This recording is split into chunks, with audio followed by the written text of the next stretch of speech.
Ya no se sabe. Que todo dependía De eso junta. el transcurrir. Ahorita tus hijos están en la casa. Ya encontraste gente. Que el sábado fue la señora. Digo, ay, aquí, pues Marco no fue. Yo creo que. Pero no.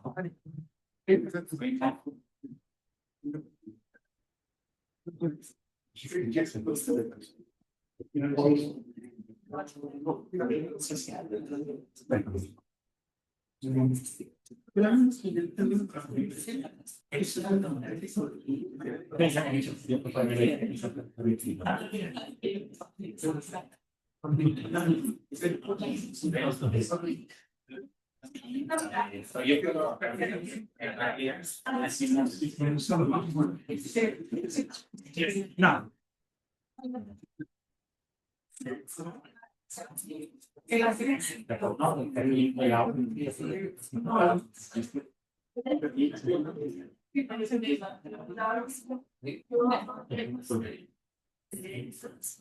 Sí.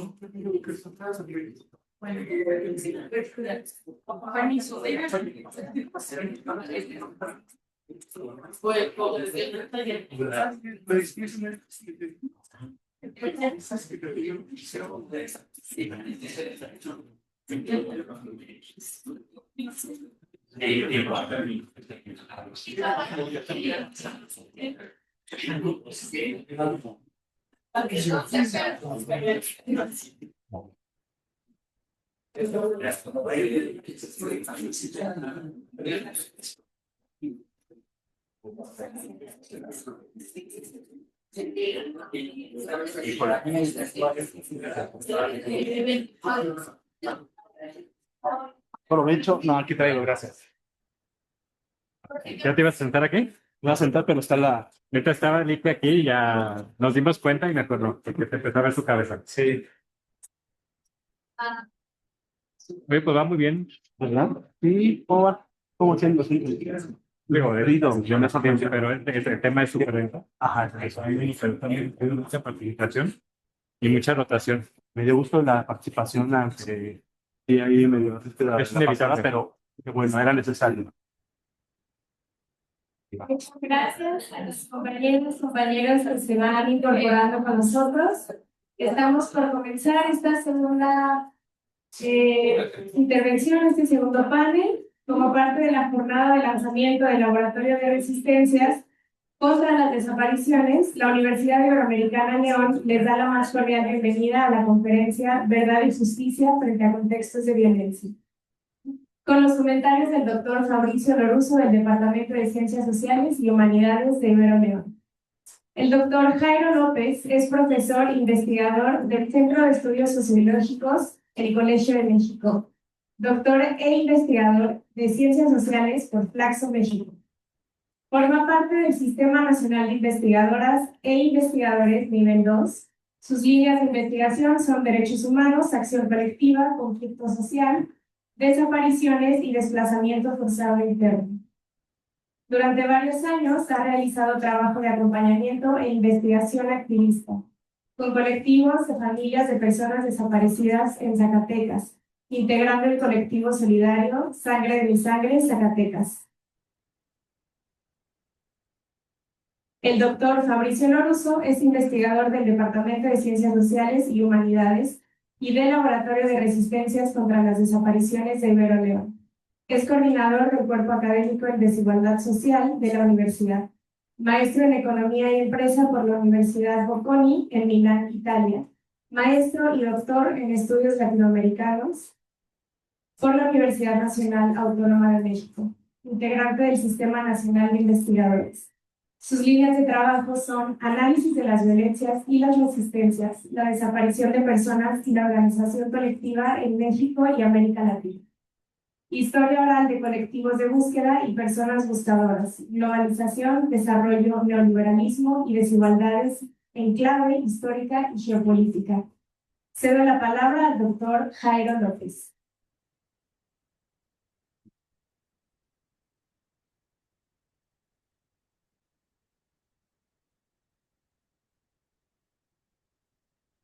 Buenas tardes a todos, todas. Gracias por la asistencia, la compañía, sobre todo en este horario difícil, las 20 de la tarde.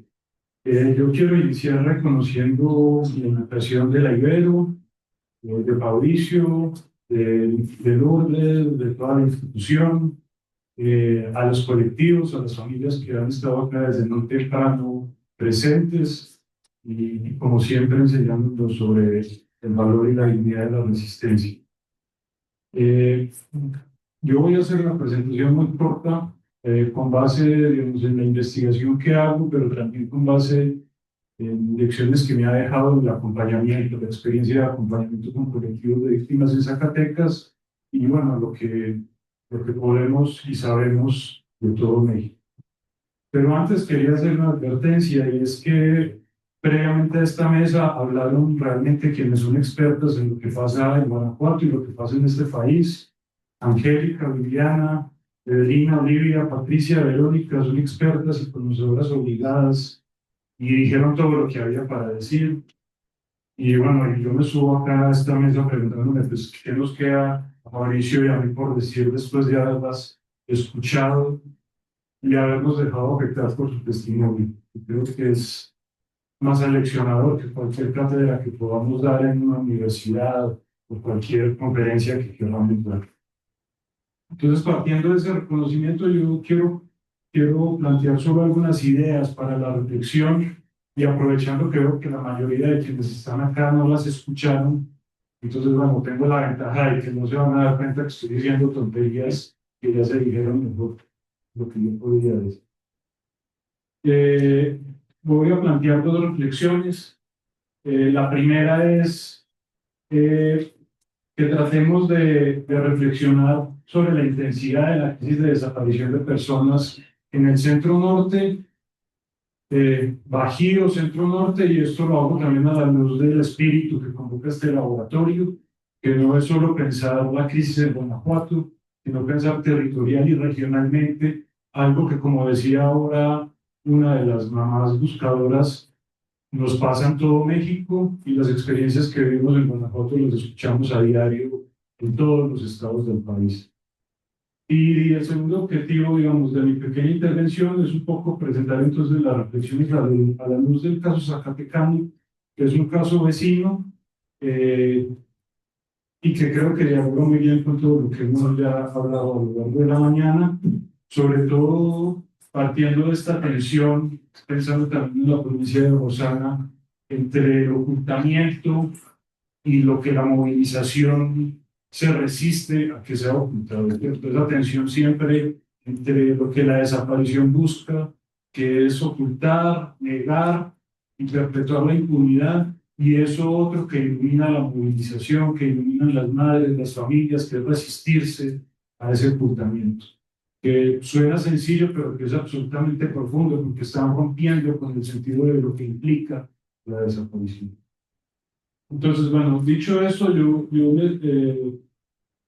quisiera, bueno, partir entonces del primer punto, y es entender la intensidad de las violencias y las crisis que vivimos en esta región, y algún pequeño contrapunteo entre el caso de Guanajuato y Zacatecas, que son dos casos muy cercanos, pero digamos que se desconocen uno al otro mutuamente.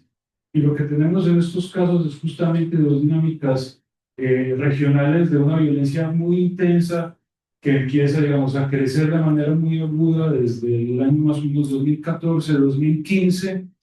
Tenemos indicadores de homicidios, de desaparición, según su tasa poblacional, que son muy altos con relación a la tasa de incidencia de este tipo de delitos a nivel nacional. Entonces, digamos, este primer panorama lo que nos está mostrando es que, como bien plantea este laboratorio que hoy estamos inaugurando, tenemos que pensar las violencias en términos regionales y territoriales. Muchas veces nos encerramos en la realidad de nuestros propios estados y perdemos de vista, como decía también Fabricio en la inauguración del laboratorio, las lógicas locales y situadas de esas violencias, ¿cierto? O sea, es decir, los homicidios, las desapariciones, las masacres, la tortura, la violencia sexual, el desplazamiento forzado, no se dan simplemente por una especie de comportamiento criminal que se empieza a expandir en el territorio de manera anómica, sino que responde también a patrones, lógicas y formas, digamos, de reproducción en los territorios también. Y en ese sentido, Guanajuato y Zacatecas comparten un proceso de crecimiento de estas crisis de violencia en el territorio muy agudas, que si las vemos también en términos de las desapariciones, y ahora voy a hablar un poco sobre los datos y las cifras de desapariciones en estos estados, también coinciden con esta, digamos, este paralelo que les presento en términos de homicidios. Y especialmente cuando miramos el fenómeno de la desaparición en Zacatecas y en Guanajuato a lo largo del último sexenio federal que comprende 2018 y 2024, nos encontramos que Zacatecas y Guanajuato aparecen como dos casos dentro de los primeros 10 donde hubo mayor incidencia de desaparición de personas, pero con una particularidad, y es la que a mí me gustaría señalar y subrayar acá, y en la que enmarco la importancia de esta iniciativa. Y es que son dos estados que aparecen dentro de los primeros 10 con mayor incidencia de desaparición de personas, pero que si vemos esa incidencia del fenómeno de la desaparición en cada uno de esos estados, encontramos que más del 60% de los registros históricos de desaparición en estos estados se dieron tan solo en el sexenio anterior. Es decir, son los estados que en el sexenio anterior, del 2018-2024, experimentaron una mayor intensificación de la incidencia de la desaparición de personas según la tasa poblacional, ¿sí? Porque un poco lo que nos vamos a encontrar con las autoridades, que espero ya no estén aquí, o si están, ojalá lo puedan escuchar constructivamente, un poco lo que nos vamos, o por lo menos eso es lo que nos encontramos en Zacatecas, es que nos dicen que, bueno, finalmente aquí la crisis de desaparición no es tanta, porque solo estamos hablando de 4.000, 5.000 personas desaparecidas, cuando en Ciudad de México, Jalisco, Nuevo León, estamos hablando de decenas de miles. Y un poco el llamado que yo hago es a tratar de entender la intensidad de este fenómeno en términos poblacionales. Y lo vemos cuando salimos a la calle. En nuestros estados es más fácil salir a la calle y tener una alta probabilidad de encontrar a una persona que tiene un familiar desaparecido, porque la incidencia de este fenómeno es más intensa según la tasa poblacional. Bueno, una vez enmarcado, digamos, este panorama que yo creo que justifica la apuesta que la Ibero está hoy, digamos, inaugurando de pensar y trabajar el tema de la desaparición en términos regionales, me gustaría plantear entonces 3 ideas dentro del marco de la reflexión sobre la verdad y la justicia, o la justicia y la verdad, como decía también una de las mamás que intervenía ahora, y para tratar de no ser muy repetitivo. Bueno, antes de pasar a eso, también dimos que señalar, como decía también Rosana en la conferencia inaugural, que querrámoslo o no, la desaparición de personas es un fenómeno que tiene una alta incidencia dentro de la población joven, ¿sí?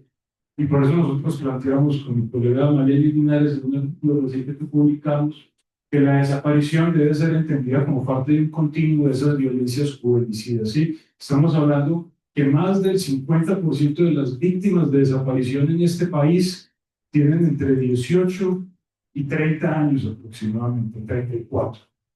Y eso nos está hablando ya también, digamos, de una concentración de este fenómeno dentro de una población muy específica. Bueno, señalado como este panorama, les voy a hablar de 3 reflexiones que yo tengo, que quiero compartir a partir de la experiencia de acompañamiento que hemos realizado en el estado de Zacatecas con colectivos de familias movilizadas, que como vimos ahora en las estadísticas, tiene, digamos, una historia muy parecida a la de Guanajuato. Son colectivos de muy reciente creación, porque también, digamos, el fenómeno de la desaparición empieza a crecer como les marqué ahora, hace aproximadamente unos 7 años con mucha intensidad, y son colectivos que han ido aprendiendo en el caminar, ¿sí? Como también nos han compartido las familias de sus intervenciones y sus intervenciones previas. Pero lo que yo quisiera compartir, yo solo les voy a mostrar imágenes del acompañamiento que nosotros hacemos, eh, para que, para que no, digamos, como que no le presten tanta atención a los errores de lo que voy a decir, pero creo que es, digamos, también importante este ejercicio de la visualización de lo que nos acompaña en las Zacatecas. Entonces, las 3 ideas que yo quiero compartir es que este marco de crecimiento de esas violencias en la región tienen que ser entendidas, digamos, dentro de un panorama general y estructural de las dinámicas que generan las violencias, y yo creo que ese es un pendiente que tenemos en México todavía muy grande, sobre el cual, o en el cual profundizar. Porque ya sabemos que vivimos en un estado de una crisis muy profunda que se materializa en homicidios, desapariciones, desplazamientos, pero la reflexión sobre los marcos estructurales que permiten que esas violencias se generalicen y que finalmente se vuelvan una práctica cotidiana de regulación de las relaciones sociales y de los vínculos sociales, vamos a hacer una reflexión sobre la que todavía tenemos mucho por hacer.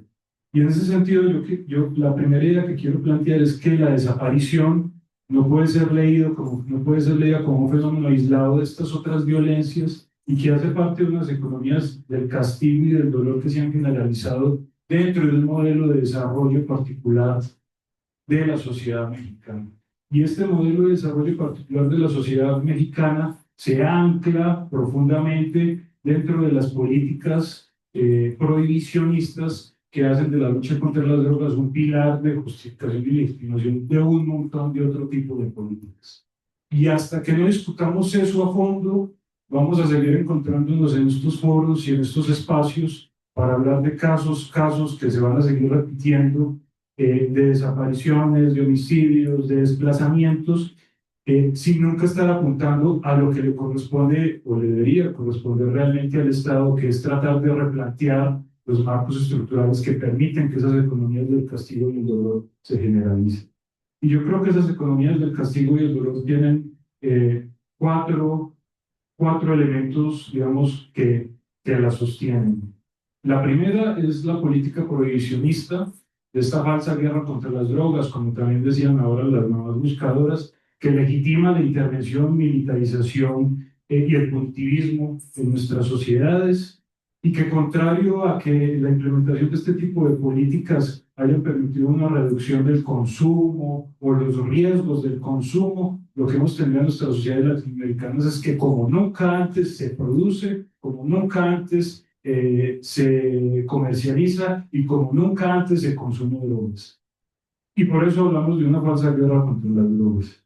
El segundo pilar, digamos, de estas economías del castigo y del dolor tiene que ver con la criminalización y la racialización de las poblaciones empobrecidas y marginalizadas, que está también muy vinculada a la forma, digamos, de control de la circulación de las poblaciones migrantes en nuestros territorios.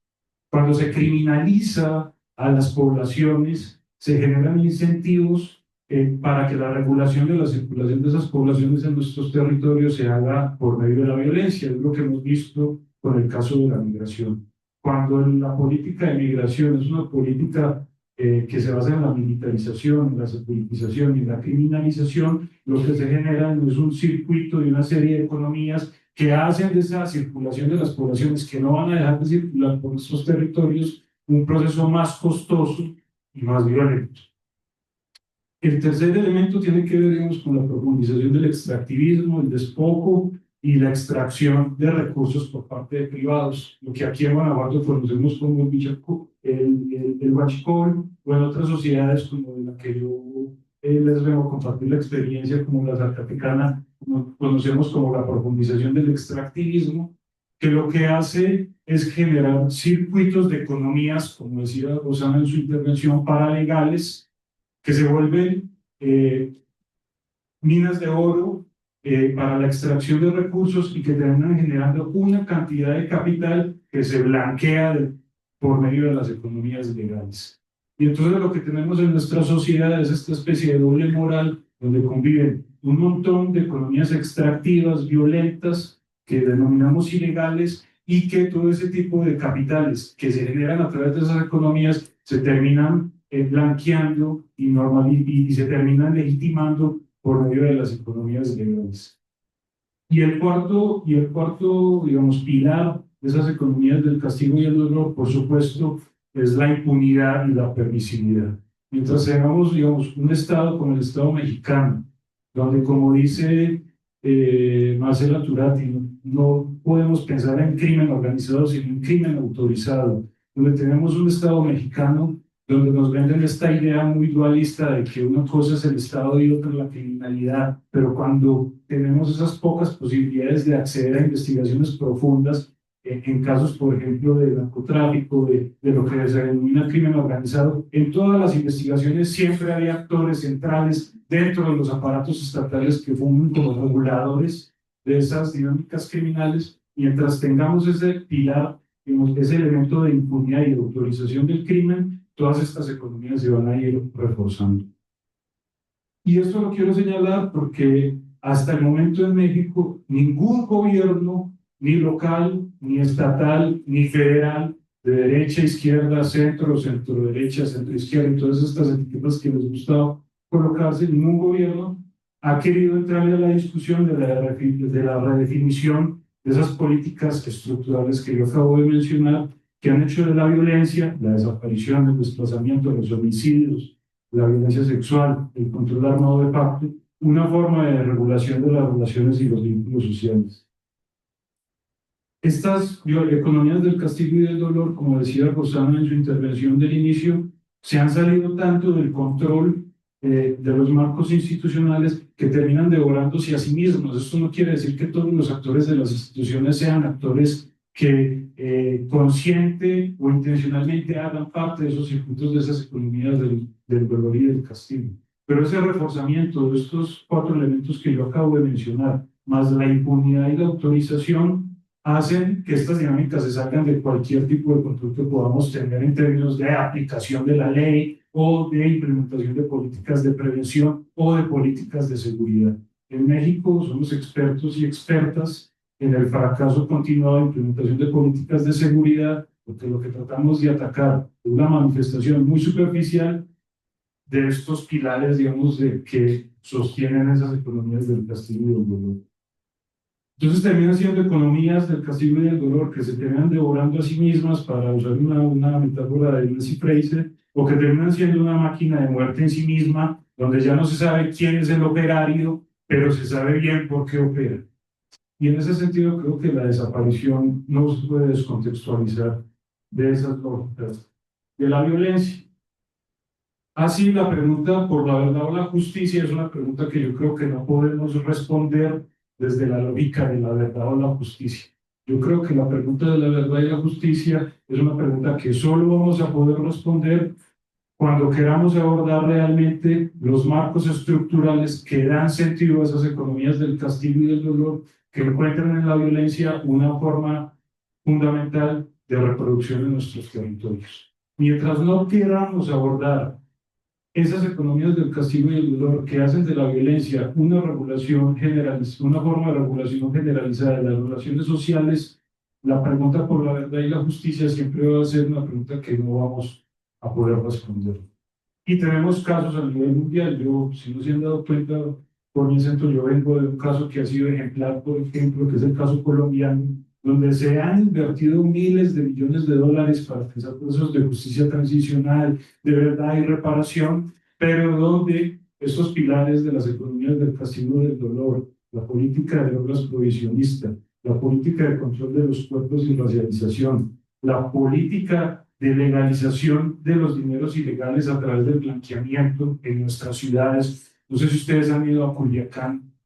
Culiacán es una ciudad que, si uno lee los reportes periodísticos, uno se va con la idea de que debe ser un caos completo, pero cuando uno pone un pie en Culiacán, se da cuenta que es un espacio de mega inversión y de mega desarrollo.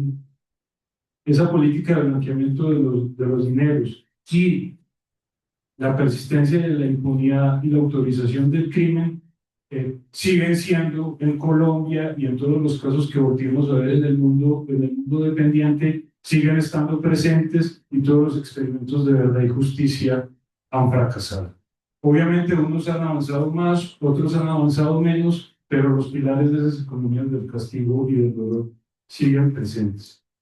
Por eso es muy tramposo el nombre del panel que nos habían puesto, sobre todo cuando el que trata de responder la pregunta cree que no hay respuesta y no hay forma de abordarla si no volteamos a mirar a esas condiciones estructurales. Y finalmente, aquí yo les he estado mostrando un poco del acompañamiento que hemos hecho, también para que no se quede la sensación de que es una especie de discurso de quien habla desde la comodidad, sino que también es una especie, es un discurso que al mismo tiempo yo quisiera que fuera como una forma de testimoniar la angustia que se genera siempre que uno acompaña estos procesos y sabe que las respuestas sobre la verdad y la justicia que nos suelen vender en foros, digamos, muy políticamente correctos, no están allá donde estamos apuntando. Y eso siempre genera mucha angustia cuando uno acompaña este tipo de procesos, porque creo que muchas veces perdemos, digamos, el foco o nos perdemos en asuntos importantes que nos hacen desviar de lo más importante. Hasta que no cambiemos estas políticas prohibicionistas que criminalizan, que despojan, que se fundamentan en el despojo y en el blanqueamiento de los capitales ilegales a través de la legalidad, vamos a seguir repitiendo estos patrones de violencia. Ahora, yo quisiera terminar mi intervención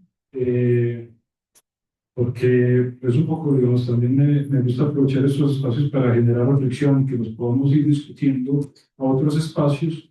Me gustaría terminar mi intervención, y este es el tercer punto que yo quería plantear, con una advertencia sobre cómo muchas veces en la academia y en el acompañamiento podemos terminar consciente o inconscientemente comprando un poco los discursos que desde el Estado se quieren normalizar como las causas de estas violencias que nosotros vivimos.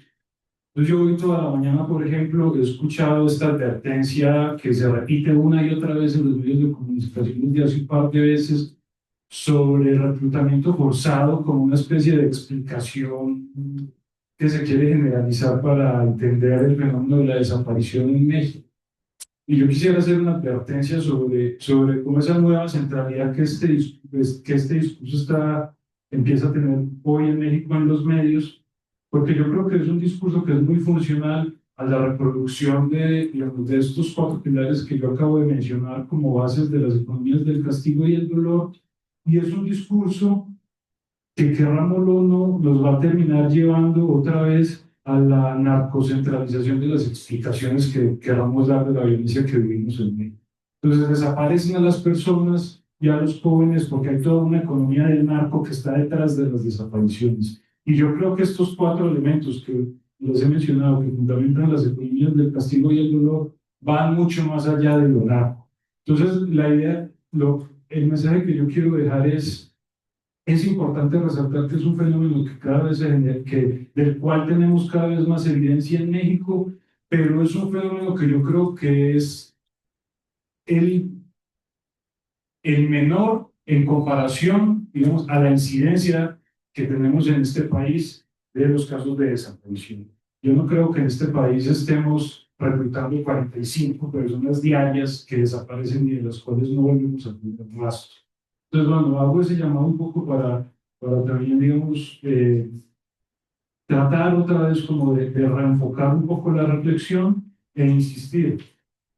La pregunta por la verdad y la justicia no es una pregunta que se va a responder en los tribunales. Yo creo que la pregunta por la verdad y la justicia va a ser una pregunta que se va a responder en las calles y desde el testimonio de las víctimas, pero también va a ser una pregunta que se va a responder cuando podamos girar la mirada hacia los elementos que sostienen esas economías del castigo y el dolor, que día tras día conviven entre lo legal y lo ilegal, que día tras día se reproducen sin verse lo más mínimamente afectados cuando salimos a la calle a protestar o a exigir un poco más de humanidad, cuando salimos a la calle a reivindicar la dignidad de aquellos a quienes nos faltan, etcétera. Estas economías del castigo y del dolor no se ven para nada afectadas mientras no discutamos realmente por qué son posibles y por qué es posible que se reproduzcan en nuestro territorio. Y creo que es muy funcional el discurso de la verdad y la justicia para el Estado cuando se enmarca solo en una cuestión de enfocarnos en los casos y no enfocarnos en las causas. Bueno, yo lo dejaría ahí y como vieron era una presentación que no tenía nada que ver con las imágenes, pero era una estrategia mía para que no prestara mucha atención a lo que yo estaba diciendo. Y bueno, lo dejaría ahí, más bien me gustaría escuchar también la producción. Gracias.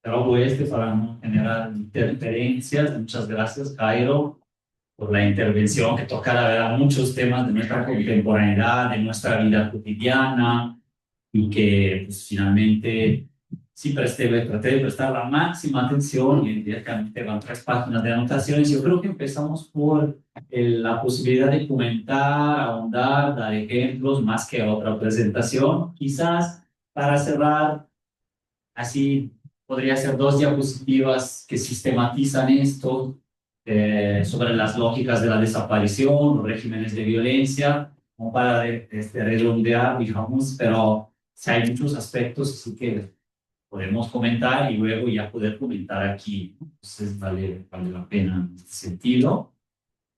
Bueno, es difícil ver dónde empezar. Voy un poquito comentando aspectos, la intensidad, el hecho de que hablemos de situaciones, de crisis, de intensidad de la crisis, la misma palabra crisis, crisis forense, hemos escuchado, etcétera. Yo muchas veces ahí pienso que cíclicamente vivimos y revivimos efectivamente explosiones, crisis, momentos clave, hemos visto gráficas, puede ser cuantitativa, puede ser la percepción y la vivencia de una época también, una época efectivamente en que se han multiplicado las violencias, la visibilidad de las violencias que antes no teníamos, y una época efectivamente en que hablamos casi comúnmente de fosas clandestinas, de cadáveres o de personas ausentes que tienen que ser buscadas, ¿no? Entonces, esa cifra cultural de una época sí ha cambiado en el mismo México, países donde llevo 25 años, y la he visto cambiar, ¿no? Toda esta fase de mi propia vida, según la fecha de nacimiento de acá, ¿no? De chavas están presentes, pues ahí va dependiendo qué percepción tiene. Muchas preguntas que recibimos a veces son, pero ¿me sabrías decir más o menos como cuándo empezó? O sea, ¿cómo va la historia de todo eso? Yo creo que además de la localización geográfica, los estudios regionales, etcétera, mi enfoque como historiador adquirido, porque no estudié, como escucharon, propiamente historia, pero de alguna manera trabajamos, es también lo diacrónico. Está lo sincrónico, estamos viendo en este presente, lo diacrónico del pasado, reconstruir acá de todos los fenómenos violentos que vemos, superponerlos, entenderlos. Es un enfoque completamente, un enfoque regional, geográfico, local, ¿no? Un poquito lo pusimos para los estudios del laboratorio, en donde pensamos mapas de estas situaciones cruzados. Los vamos a realizar después también, en parte tenemos algunos, pero también temporalmente definidos para ver la evolución en cada espacio, un espacio y tiempo, así, dicho de manera más básica. Entonces, bueno, esas crisis, por así decirlo, a mí me parecen a veces que son una gran acumulación de diferentes momentos de crisis, pero que como no se resuelven ni mucho ni del todo, y a veces muy poco, la acumulación, a veces ¿no? de cuerpos sin identificar, la cifra de desaparición que va acumulándose, etcétera, es como un peso pesado, un fardo que tenemos efectivamente y que se va acumulando en los últimos 30, 40 años, donde sí es crisis, pero por otro lado es la acumulación de rezagos de no intervenir, de no incidir. Por eso planteamos también la idea del laboratorio para tratar de entender estas realidades y poder, en el granito de arena que nos toca, o de territorio o de historia que nos toca, intervenir, ¿no? Bueno, ese era lo que mentalmente empezó a suscitarme una parte de la exposición de Jairo. Espero no desviarme tanto, pero claro, la tensión entre ocultamiento, que sucede además muchas veces, nos dicen, la desaparición sucede 2, 3, 4 veces. Hay una desaparición inmediata, hay una desaparición previa, porque se construye al sujeto, a la persona que va a desaparecer, como una persona indispensable a veces, como una persona que la sociedad juzga de alguna manera, los medios, el medio político, la misma sociedad, que puede desaparecer, ¿no? Ha sucedido, claro, con el cuerpo de las mujeres, ha sucedido con las juventudes, con la juventud, como se dice, racializada, o sea, creada por los medios, la opinión pública como inferior, y entonces que puede ser desaparecida. Eso es todo previo, ¿no? La misma criminalización a veces de la pobreza, de la juventud como tal, de quienes protestaban, etcétera, etcétera, etcétera, han servido en el tiempo todas estas construcciones, el enemigo que ahora puede ser, claro, la figura creada del narco, en que entra casi de todo y no sabemos exactamente a qué se refiere, que puede ser cualquier figura asociable con eso, pero bueno, entonces se conceptualiza como que se prepara a la violencia y a la desaparición de esa persona. Ya cité muchos casos, incluyendo mujeres, otras, digamos, la diversidad sexual, etcétera, ¿no? Por eso es que también existen tantos protocolos, efectivamente diferenciados, porque el enfoque de la violencia que ha padecido y de cómo poderlo eventualmente buscar, claro, y atender cada caso, pues tiene sus sutiles o grandes diferencias ahí, ¿no? Entonces, sucede una vez, sucede la desaparición física, puede suceder la desaparición burocrática, puede suceder la desaparición con vida de una persona en una prisión, en un hospital en donde se le quitó su identidad, o no la tiene, o no se la recuerda, o bien tuvo que tener otra, etcétera. Hay diferentes casos, posibilidades ahí de otra desaparición, en que por eso es que hay búsquedas en reclusorios o en otros centros en donde la persona pudiera estar, ¿no? Y finalmente, múltiples desapariciones en este tema forense, ya cuando la persona no está con vida, ¿no? Bueno, el tema juventudes lo trató también Rosana, etcétera. En México es donde nació, efectivamente, se difundió y fue plasmado en la ley el término del feminicidio, o sea, tipo de asesinato por motivos de género, por el hecho de ser mujer. También se ha acuñado más recientemente el término del juvenicidio para señalar todas las violencias que, en cuanto jóvenes, y claro, jóvenes sobre todo con ciertas características, han sufrido antes de sufrir nuevamente, eventualmente, una desaparición o otra violencia mayor en este contexto, ¿no? Y claro, me gusta mucho el tema de la reflexión, yo conozco pues, el trabajo que han hecho Malel y Jairo, ahí en Zacatecas, maravilloso, algunas estudiantes de aquí que acompañan todo esto, son zacatecanas también, podido participar en Guanajuato, en alguna fase de esto, y en Zacatecas en otra fase también, en donde pues se van intercambiando experiencias, ya cada vez más, de hecho, entre las personas buscadoras de los dos estados, rompiendo esas barreras geográficas, ¿no? Que también nos hacen pensar un poco todo por estados y municipios, cuando la realidad de Lagos de Moreno es más parecida a la de la periferia de León, y está conectada, y Pénjamo y La Piedad son casi de un microcontexto aparte, ¿no? Y con Salvatierra y la Cámara, por ejemplo, en Michoacán, ¿no? Y entonces, bueno, ahí es un poquito también romper el tema geográfico regional, pero que sí nos sirve para los análisis, porque de plano, inicialmente los datos brutos que podemos tener los tenemos más fácilmente con esa dimensión administrativa dictada desde el Estado, pero sí podemos ir más allá, ¿no? Entonces, bueno, la economía del castigo y del dolor la relacionamos con esa, le llaman también, ¿no? La economía política de las desapariciones, que es justamente una de las lógicas que investigadoras, investigadores, Karina Solamujer, Álvaro Márquez, entre otros, han encontrado en común entre el fenómeno de las desapariciones, incluso desde los años 70, 80, en que había otro régimen político y de violencias en México, a las desapariciones de los 90, con sobre todo los casos más conocidos, desaparición de mujeres masivamente en todos los estados del país, que iba a decir solo en Juárez, cuando claro que ahí era muy grave, o el Estado de México, pero es un fenómeno endémico o pandémico, podríamos decir, ni siquiera solo mexicano, pero digamos, la desaparición y asesinato de mujeres, luego también las desapariciones en el ámbito de conflictos armados, que sí tiene y ha tenido México,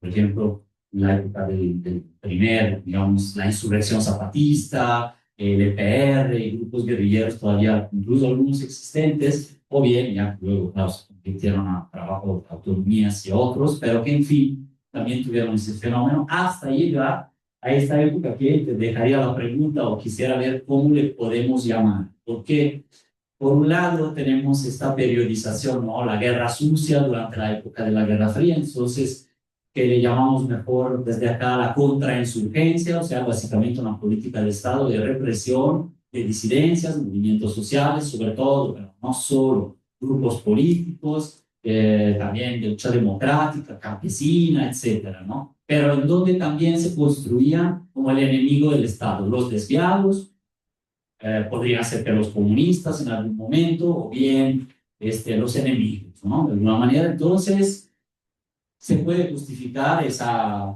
embestida, claro, totalmente asimétrica, no es una guerra entre dos, no es una guerra porque no hay dos grupos beligerantes, sino que hay una política contrainsurgente contra ellos, que se va transformando en un trabajo, por ejemplo, de Tao Maripelli, una canadiense que trabaja en Puebla, que se llama,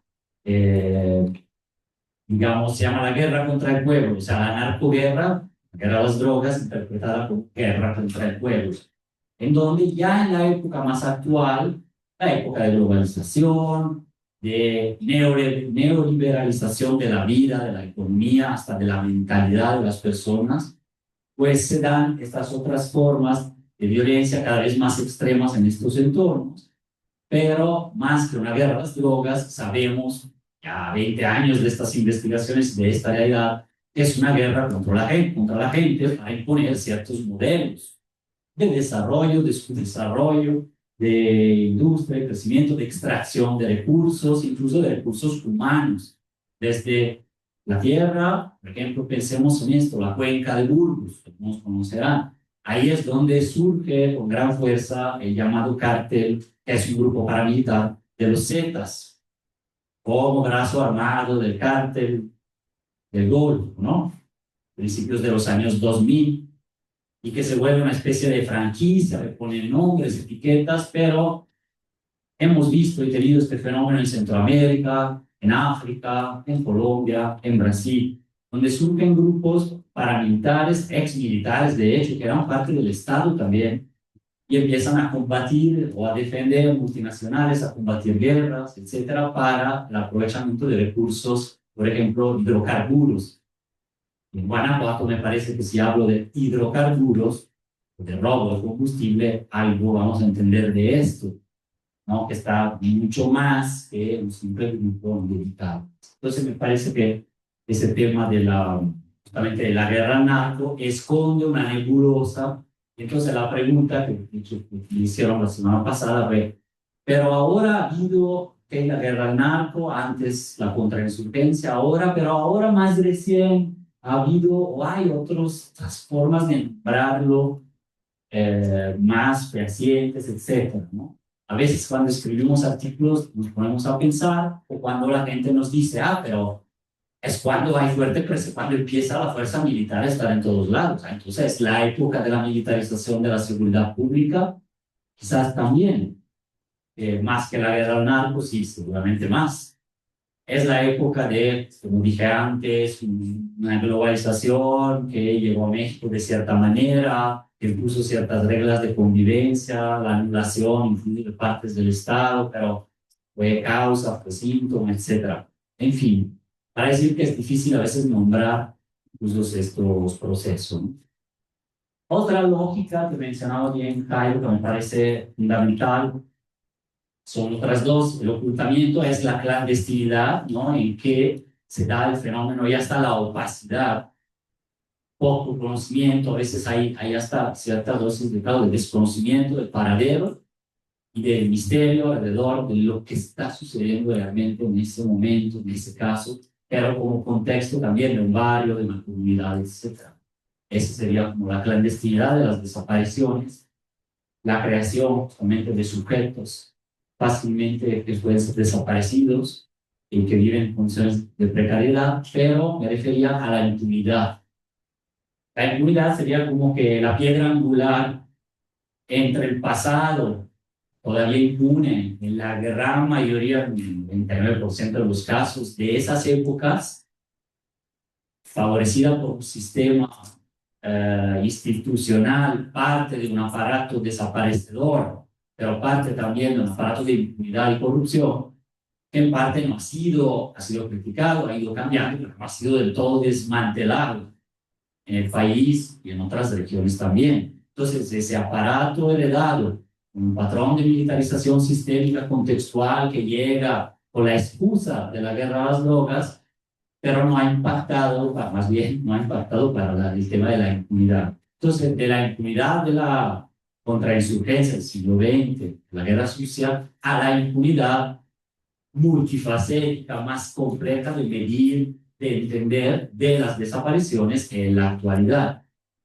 Me refiero a las personas que en esta fecha, en este momento, están desaparecidas, pero también a personas que han podido ser regresadas a casa o que han podido volver, que han sufrido delitos y crímenes y violaciones a derechos humanos, y para las cuales tampoco hay esa parte de la justicia, digamos así, jurídica, cuando menos. Y entonces ahí un poco se llega a ciertas luchas para la justicia que aún a sabiendas de que muchas veces no se va a ver en tiempos breves la justicia como tal, es decir, una sentencia, trata de construir otros mecanismos de justicia.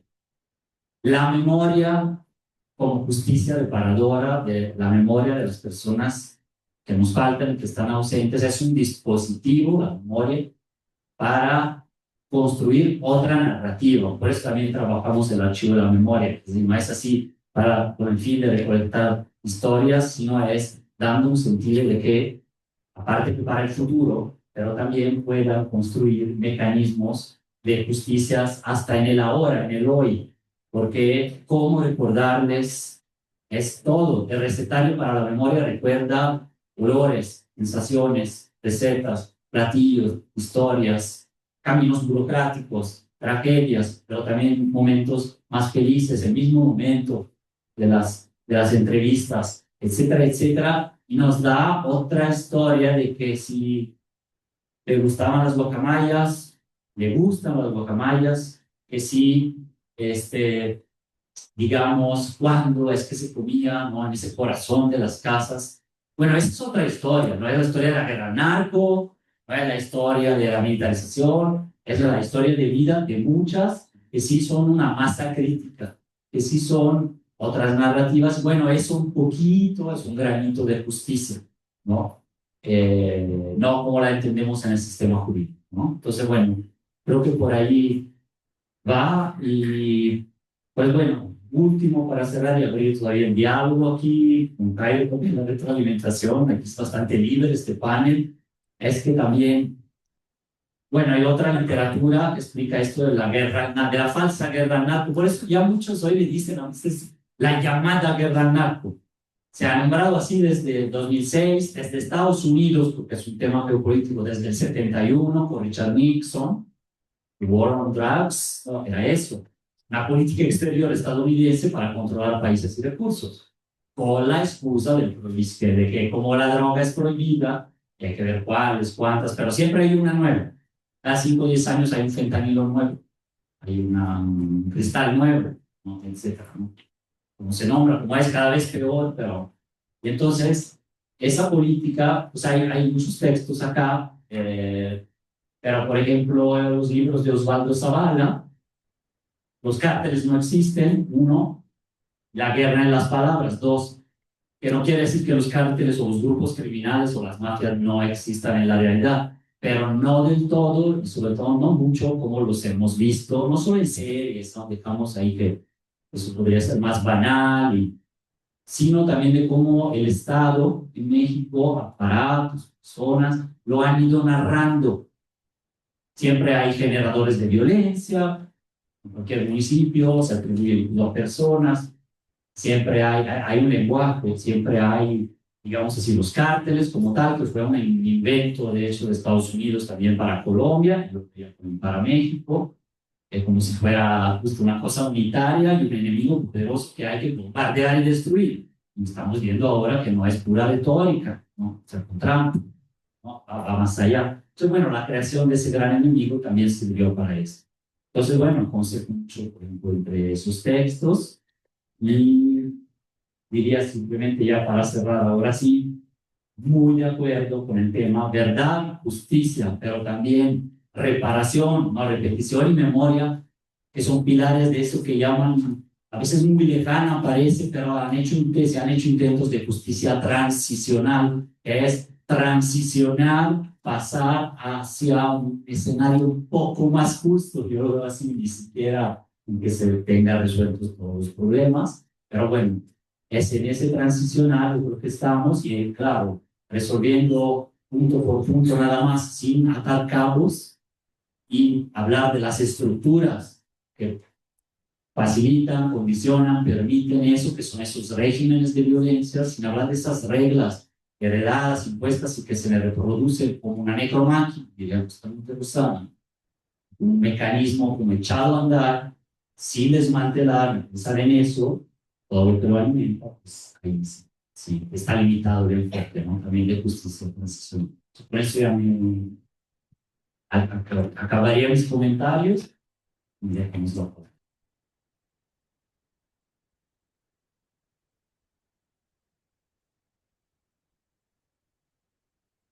Muchas gracias por sus intervenciones, doctor Fabricio. Tenemos unos minutos para preguntas y comentarios de las y los asistentes.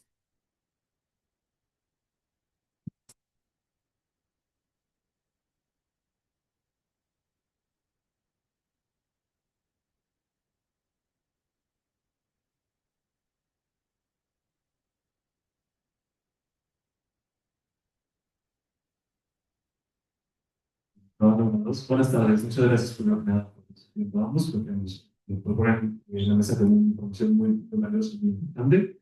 Esta pregunta va para quien la quiera responder, pero un poquito más que la hace Jairo. ¿Cuál les parece un ejemplo pertinente para evidenciar las prácticas, las legislaciones que existen en el sector privado que perpetúan estas economías de la violencia? Especialmente para evidenciárselo a la gente que aún sigue pensando en esta situación como una cuestión del gobierno versus el narco, ¿no? Y no ve tanto como la parte empresarial privada que existe ahí, que fomenta muchos de estos ciclos de injusticia.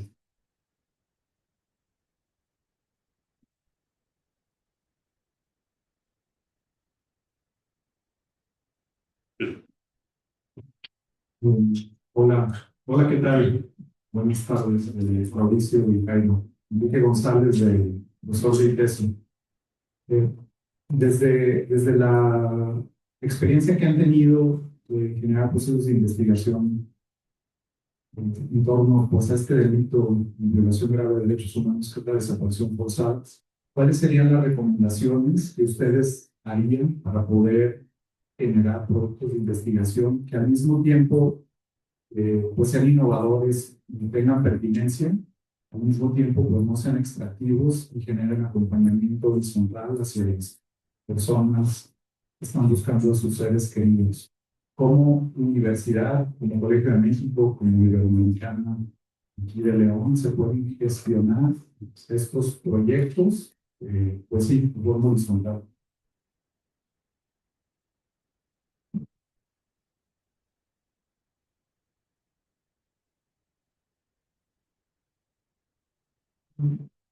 Hola, buenas tardes. Mi pregunta va más relacionada a que había dicho que durante el sexenio anterior en Guanajuato y Zacatecas se aumentó el número de personas asesinadas. Mi pregunta es más que nada que, ¿saben cuál fue la razón principal de eso? ¿Fue algo del gobierno o algo que hizo o fue un evento aparte? Siento que es muy importante porque si se sabe cuál fue la razón principal, se puede evitar.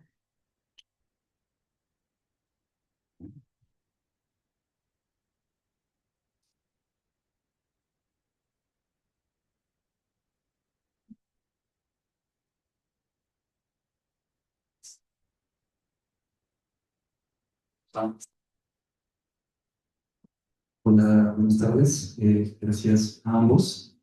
Alejandro Buenrostro, estudiante del posgrado en Análisis Político por la Universidad de Guanajuato. Mi pregunta va para el doctor Cairo.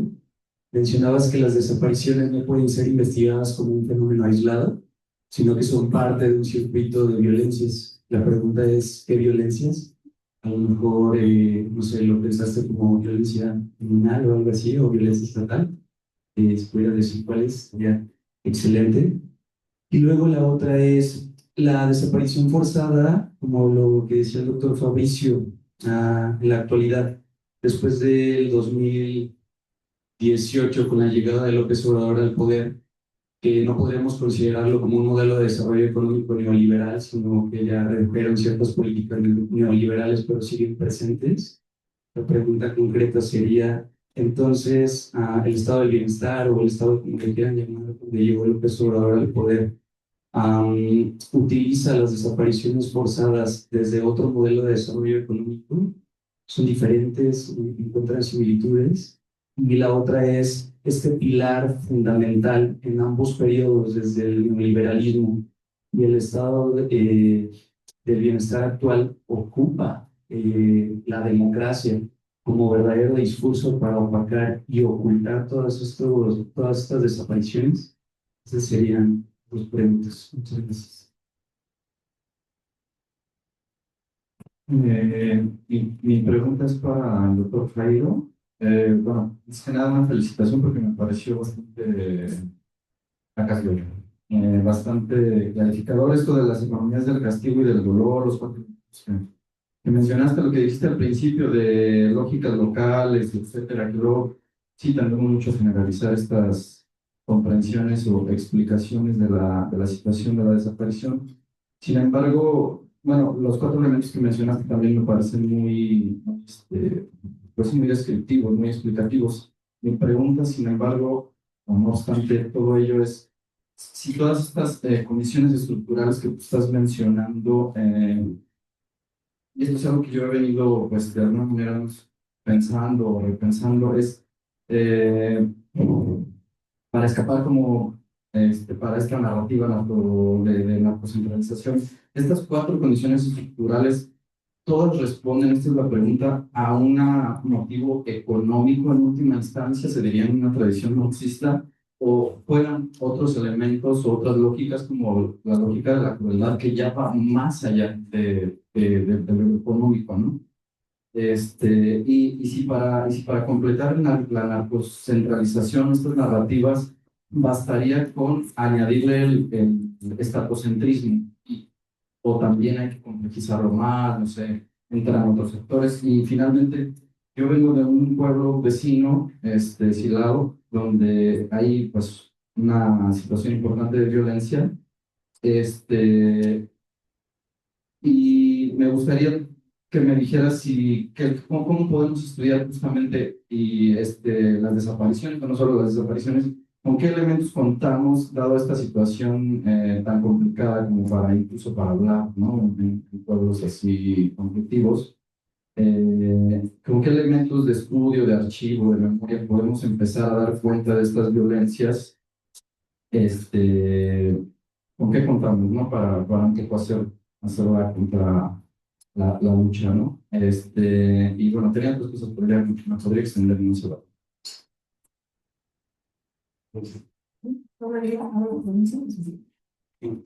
Muy bien. Hola, muchas gracias por la ponencia. Soy Sandra Estrada, soy de la Ibero y de la Universidad de Guanajuato. Y quiero preguntar a Jairo fundamentalmente, pues viendo que Guanajuato y Zacatecas comparten muchos elementos, ¿no? Que no voy a explicitar, pero por supuesto la migración, una historia, un pasado de negro, y ahora las desapariciones y estas violencias tan altas. Pero veo también una diferencia que creo que es importante, un contraste entre las sociedades de ambos estados, ¿no? Guanajuato me parece mucho más hacia el conservadurismo, con un gobierno permanente del PAN desde hace 30 años, y la participación en movimientos sociales a nivel nacional. Creo que en Zacatecas ha habido mucho más movilización universitaria y también de participación en movimientos sociales.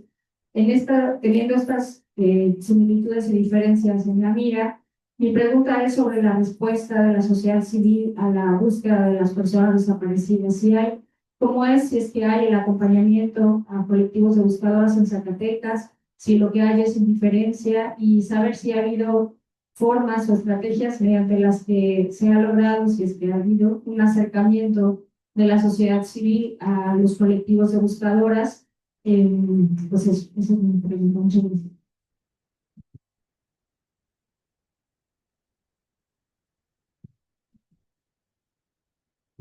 Gracias por las preguntas, los comentarios. Es imposible responderlas todas, pero a ver si logramos decir algo mínimamente coherente con relación a. Pero antes de eso, yo quería también hacer como un señalamiento con base de lo que Fabricio comentaba, y era esto y tiene que ver con la idea pues, que traté de plantear sobre la imposibilidad de pensar la verdad y la justicia si no se mira hacia esas condiciones estructurales que generan economías violentas. Economías que encuentran en la violencia una forma de regulación. ¿Sí? Y la advertencia era, bueno, que si bien mi lectura es pesimista, pues obviamente como pudieron ver en las láminas que yo presentaba, pues también tenemos una apuesta muy directa por esto que con lo que yo terminaba la intervención, en términos de que sí creemos que hay formas de verdad y justicia que se construyen en las calles, y son las formas de verdad y justicia que construyen los colectivos de familias buscadoras, son formas de verdad y justicia que construyen las comunidades que se organizan para defender sus territorios y nombran las causas de las violencias, nombran y enuncian las exclusiones, la marginación, etc. Ahora, como la pregunta tenía que ver con la verdad y la justicia, como lo entiende en términos estatales, pues quería hacer ese énfasis, pero sí quería bueno, como dejar eso claro a la luz de lo que comentaba Fabricio. Yo voy a retomar tres puntos que me parecen centrales. La primera tiene que ver esto con cómo estas economías nos muestran que las dinámicas de la violencia están vinculadas con cosas que van más allá del acto criminal en sí mismo, y tienen que ver, por ejemplo, con esto que yo mencionaba, de cómo hay economías que generan mucha riqueza, que se terminan blanqueando, digamos, y esos capitales terminan circulando dentro de las economías legales. Y yo creo que de eso tenemos ejemplos de sobra. Por ejemplo, cuando han, digamos, estallado todos estos escándalos de investigación, y los pocos que se han hecho, pero que han sido muy visibles, de investigaciones de los vínculos, por ejemplo, entre actores que no han sido actores estatales marginales. Nada más ahora una madre buscadora nos recordaba el caso de Gerardo García, que era el secretario de Seguridad del Estado mexicano, es decir, no era una manzana podrida que se infiltró en una fiscalía y hacía de soplón a los malos. Estábamos hablando del secretario de Seguridad.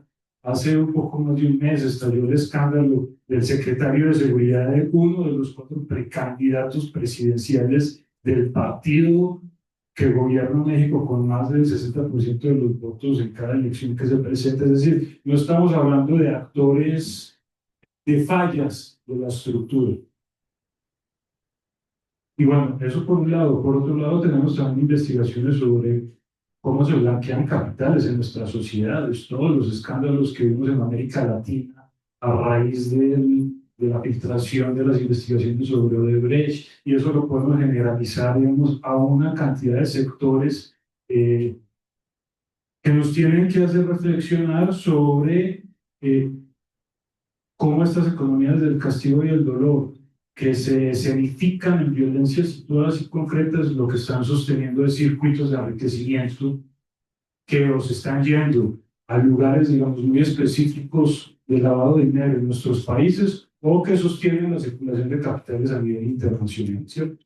Porque todos hemos escuchado hablar de los cárteles mexicanos, nunca hemos escuchado hablar de los cárteles norteamericanos o estadounidenses, donde digamos, llega gran parte digamos, de la economía de las drogas.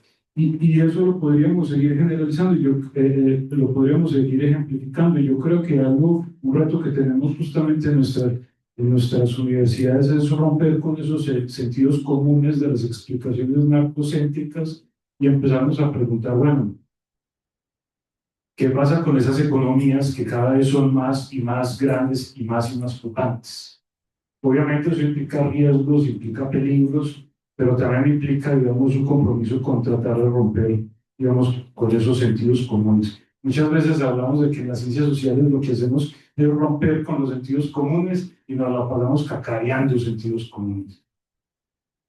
La pregunta sobre la investigación con pertinencia, yo creo que, bueno, y esto lo compartimos con Fabricio, con Rosana, con todos los compañeros y compañeras que van a hablar en la mesa de la tarde, que creemos, y yo creo que eso lo compartimos todos, creemos que una apuesta ética fundamental es partir desde el dolor y el sufrimiento, dejarnos afectar, pero que ese dolor y ese sufrimiento sea movilizador para nuestras investigaciones. Y yo creo que si logramos generar eso en nuestras aulas, ya vamos a estar ganando un montón. Muchas veces nos encontramos, no sé si a ustedes les ha pasado, o solo yo he tenido esas desafortunadas experiencias, nos encontramos en aulas donde, por ejemplo, llegan estudiantes que no saben qué está pasando en México, o que cuando escuchan a una madre buscadora están por primera vez acercándose a un testimonio de dolor y sufrimiento. Y yo creo que nosotros tenemos todas las herramientas, no solo para mostrar eso, sino para con el ejemplo mostrar cómo se investiga y se actúa desde el dejarse afectar. Y yo creo que el dejarse afectar implica poder romper con esos sentidos comunes, pero implica también un reconocimiento del lugar de privilegio desde el que actuamos y enunciamos. Yo creo que si ese es el punto de partida, ya todos los proyectos que vayan a salir de estas mentes inquietas que llegan siempre a las universidades van a poder ser proyectos que van a aportar de una u otra manera. Pero hasta que en nuestras universidades no digamos, tengamos esto como un pilar, digamos, de motivación y una orientación ética del trabajo que hacemos, va a ser difícil. Y yo por eso admiro muchísimo el trabajo de Mauricio, que hace Lourdes, que hacen en el laboratorio, porque yo creo que partir de ese dejarse afectar hace totalmente la diferencia. Y bueno, y finalmente, solo iba a responder tres porque eran muchas y muy complicadas. Creo que en el contraste, para pensar la región, yo creo que en México, digamos, a diferencia de quienes hablan, digamos, de un estado de silenciamiento, de normalización de la violencia en México, sí tenemos, digamos, ya un acumulado de experiencias de resistencia y de denuncia. Yo vengo, por ejemplo, de un estado, de un estado donde un antropólogo muy famoso ha estado hablando en los últimos años sobre este concepto del silencio, sobre estas zonas del silencio, donde no se sabe ni se dice nada de lo que pasa. Y yo creo que la experiencia nos muestra todo lo contrario. Yo creo que las imágenes fueron muy dicientes en ese sentido. Yo creo que vivimos en sociedades, que es una paradoja y una tensión, pero vivimos en sociedades donde cada vez crece más la movilización y la indignación, y cada vez es más público eso que está pasando. La figura de las familias buscadoras, pero no solo de las familias buscadoras, cada vez es más central en la discusión del espacio público.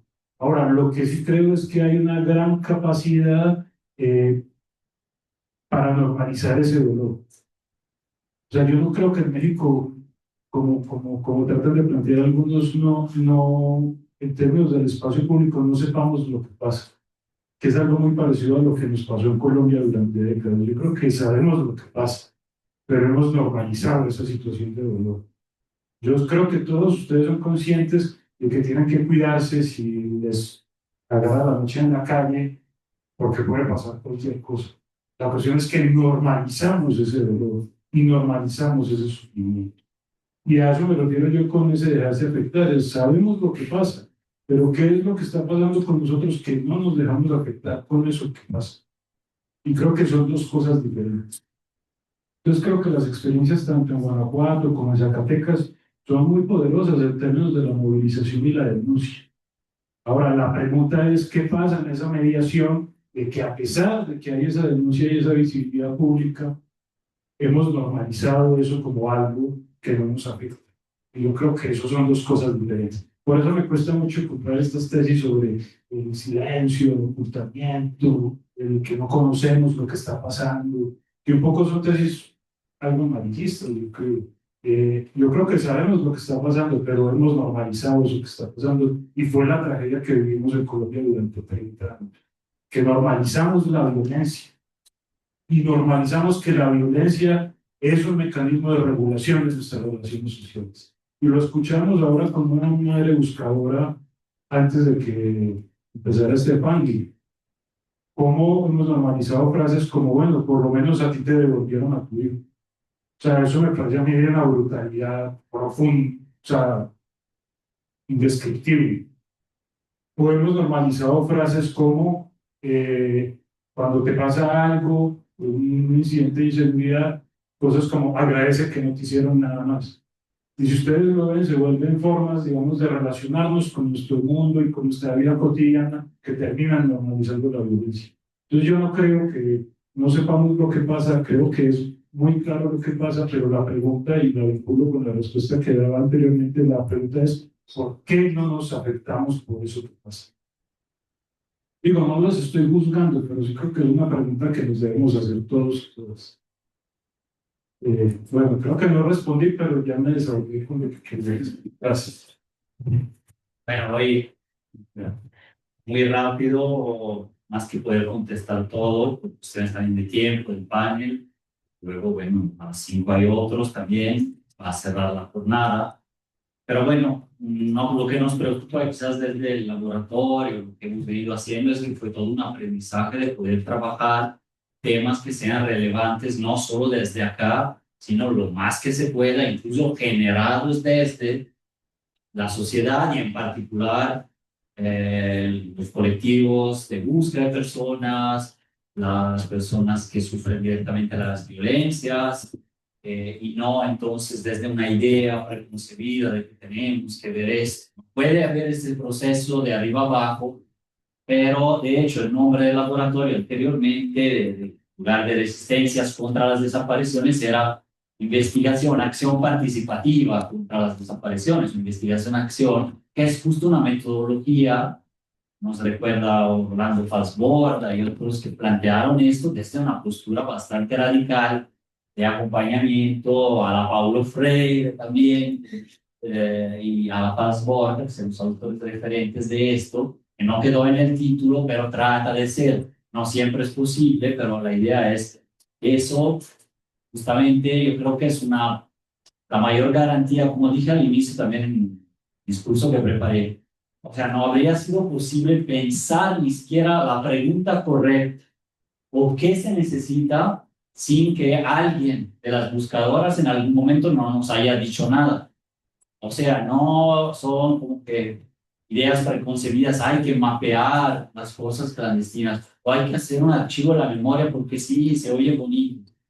En general, la gran mayoría de todo eso es porque alguien nos lo pidió, nos lo sugirió, nos regañó por no haberlo hecho, o en algún momento salió en algún taller. Es muy difícil que haya surgido algo, una búsqueda de datos, así digamos, puramente desde el aula de la academia. O sea, la mayoría realmente ha sido así, incluyendo actividades de incidencia. Claro, puede haber una propuesta, una idea, pero se tiene que justamente dialogar previamente, aprobar. Lo mismo fue hecho, por ejemplo, con un documental, con todo el tema del sitio de memoria en Salvatierra y otros proyectos que tienen aquí compañeras, compañeros, Sandra Estrada, Bordado y varios otros, ¿no? Entonces, Creo que eso favorece, pero son largos periodos, construcciones más lentas, resultados no garantizados y distintos. Lo que pueda suscitar eso hay que ver después. Entonces la universidad no debe restringir esas posibilidades a priori. Hay que entregar en 9 meses una cosa, luego esto, luego lo otro. Pues es que no funciona así. Entonces ya no funciona así. Si no, se imponen condiciones hacia las personas con quien trabajas que son de la universidad, no de las tuyas o de la sociedad. Entonces, mediar el puente es eso. Entonces, un poco la experiencia que voy a relatar aquí. Sobre lo demás, para no ahondar mucho, sí está bastante estudiado cómo funcionó los motivos del homicidio, el feminicidio en Guanajuato. Empezó a crecer, a crecer, a crecer, incluso cuando a nivel nacional empezó a bajar, 3 años nada más bajó. Con Peña Nieto, luego volvió a subir aquí, siguió creciendo, pero poco a poco, lentamente, hasta que 2015, 2016, empieza a acercarse a la tasa nacional, la supera y más o menos se volvió, que es el doble o el triple de la tasa nacional. Guanajuato de homicidio. Aquí no presenté porque queríamos documentar así, pero también hay un historial de cuántas personas desaparecidas hay. No, fue variando. También cuando no se hablaba del tema en 2012, 13, 14, Guanajuato tenía más de 1,000 personas registradas, fue bajando y volvió a subir paulatinamente, a veces ya más abruptamente en los últimos 6 años también. Todas las causas, motivos, no da tiempo aquí, pero que sí decir que son muy complejos, entrelazados, relacionados con estructuras y que no los podemos atribuir a esos temas que banalizan la violencia. Es el trauma individual nada más, que pues, existe, pero no es la causa explicadora, ¿no?, de toda la violencia, y de la mayoría. O las personas desviadas o que no tuvieron esto y esto, tampoco nos explican. Mucho más complejo hablar de todas estas economías, de una serie de oportunidades que ni el Estado ni el sector privado nunca han garantizado, de un entorno, de una cultura, de una serie de elementos. Claro, estudiar todo eso es un plan, ¿no?, y hacerlo de una manera respetuosa también es otro plan. Bueno, y lo dejo planteado para cerrar. Gracias.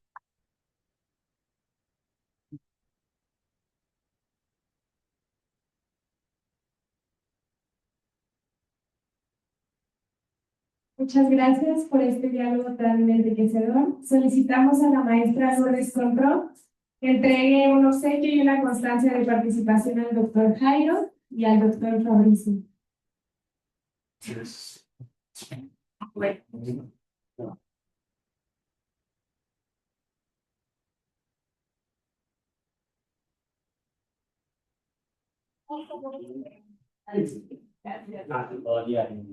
Agradecemos su presencia en esta segunda conferencia de la jornada de lanzamiento del Laboratorio de Resistencias contra las Desapariciones.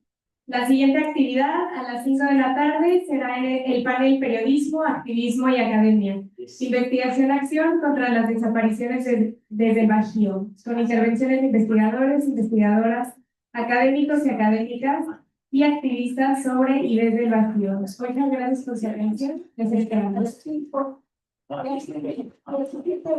Y voy a pedirle por favor a las compañeras buscadoras que se permanezcan aquí en el recinto, los compañeros que vienen de ITESO, de Puebla. Bueno, sé que tú tienes que ir para de aquí trasladarnos al otro espacio. ¿Sí? Por favor, gracias.